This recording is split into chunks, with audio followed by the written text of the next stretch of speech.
Hello guys, welcome back to another FIFA 21 video. Today I'm showing you the best VFL Pro player, Pro Clubs centre back in FIFA 21. So we're on Pro Clubs. This is a centre back player build, and the first thing we're going to start with is the body type and the gameplay. Position, obviously go to defender. Role, so many people go straight for centre and think obviously centre back, you're meant to be using centre role, but that is actually wrong. So that's the first thing you would not want to do. It used to be sort of normal to use centre back, obviously as it makes sense. But this FIFA, the meta is using left wing back, so not full back. You can see the stats don't change from full back to wing back, but in game they actually do change quite a lot. So you do want to be using wing back. You get so much more pace, and you can still defend obviously well because you're still a defender. But I'm not sure why left wing back is so much better than right wing back. But just use left wing back, and that is what you want to be using. Foot, use whatever foot you want. Doesn't really make much difference. And then for the body type, you want to be 6'2" and 149 pounds. You can see how fast we are just by default. This is with no upgrades for a centre back. So if we go to centre, you can see just how much worse the stats are. It does really change the stats a lot. So you do want to be using, make sure you have left wing back on. 6'2" and 149 pounds is the sweet spot for the height and everything like that, the weight and all of that stuff. So now we're going to be going to the player growth, and I'm going to show you what traits you need to upgrade the most importantly, sort of starting off with. So we have spent some skill points here, but I can just very easily take them out. This is all the this is from my goalkeeper video, so ignore them now. 15 skill points by default. I haven't played any games with this centre back before. So obviously defending and pace are the most important stats here, then physical, then probably passing. Obviously shooting's very not important, just ignore goalkeeping completely. Shooting and dribbling, really not that important for a centre back. Pace and defending are the most important things. Pace is actually more important than defending, because obviously with defending, if you don't want to end up like a defender like Collini or Bonucci on Ultimate Team, they're very good defenders, but they're too slow to use.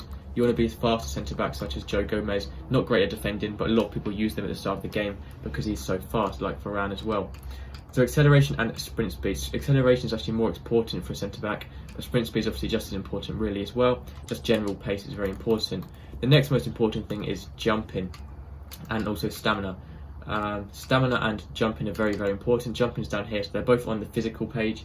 Jumping is very important. Obviously, you need to try and win every single aerial battle you can. Most of the time, you're going to win it anyway because you're 6'2", taller than most attackers in the game, especially on pro clubs. But stamina is also very important. So you're still fast at the end of the game. I'm going to still keep up with their tiny, rapid centre backs.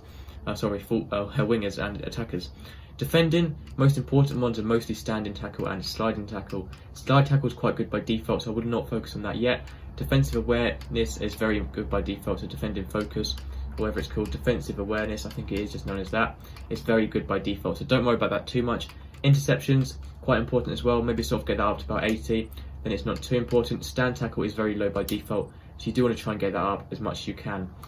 Dribbling, really not too important. Maybe 3-4 star skill moves if you want it, just for a bit of fun. But the agility and balance are the only ones that are important on dribbling. Agility and balance, you really need good agility and balance. It helps so much with every player on FIFA, no matter what position you are. But that is the only two important ones. The rest, just leave out for now. Passing, short passing is pretty much the only important one, as well as vision. Long passing, not very important. Curve, obviously not important at all. Crossing, really not important. Literally just short passing to pass it out to your centre mids and fullbacks, and you're not going to pass it straight out to their attackers. Shooting, don't even worry about shooting at all. Maybe you get 4-star weak foot, but I don't really think there's anything else you need to worry about here. Pace is the only important one, the main important one, along with defending. And also physical, just with strength, jumping and stamina. Reaction's really not that important. Aggression, you can sort of focus on that a little bit, but I don't think it makes too much difference. I wouldn't worry about that too much for now. And that's pretty much everything for the centre back build. So it's quite a quick video, but the main important things, apart from the stats, obviously the stats is quite hard to know what to say because you can sort of upgrade whatever you want. But left wing back, 6'2" and 149 pounds is the main important things you need to be focusing on. And that's everything for today's video. That's the centre back VFL Pro player build. So thank you for watching. Make sure to subscribe, and I'll just do more of these sort of pro clubs builds in the future. I can't speak today, but that is it for today. Thank you for watching, and goodbye.